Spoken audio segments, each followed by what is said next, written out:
In today's video, I'm going to teach you how to autofill dates in Google Sheets. Whether you're managing a project timeline, tracking deadlines, or getting organized, having dates autofilled can be a huge time saver.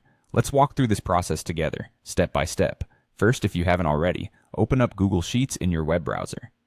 If you have a specific spreadsheet you're working on, open that one up. Otherwise, you can start a new sheet and we'll begin there. Now, look for the cell where you want to start your date sequence. Click on that cell to select it. This will be the starting point for your autofill series. Once you've clicked the cell, it's time to format it to ensure that the spreadsheet recognizes the input as a date. On the Google Sheets menu bar, you'll see an option that says Format. Click on this and a drop-down menu will appear. From the drop-down menu, hover over or click on the Number option. This will open another menu where you can choose the exact format you want to apply.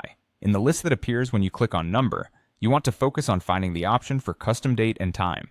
Selecting this allows you to set a specific date format according to your needs.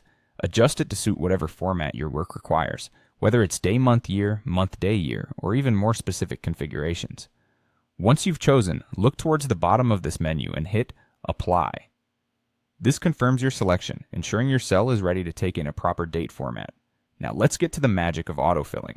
With the formatted date cell still selected, hover over the bottom right corner of the cell. You'll notice a small blue square, which is your fill handle. Click and hold this fill handle. While holding it, drag your mouse downwards across the cells where you want consecutive dates to appear.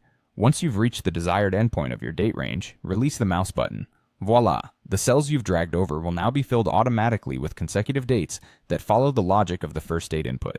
So, there you have it. You've successfully set up autofill for dates in Google Sheets.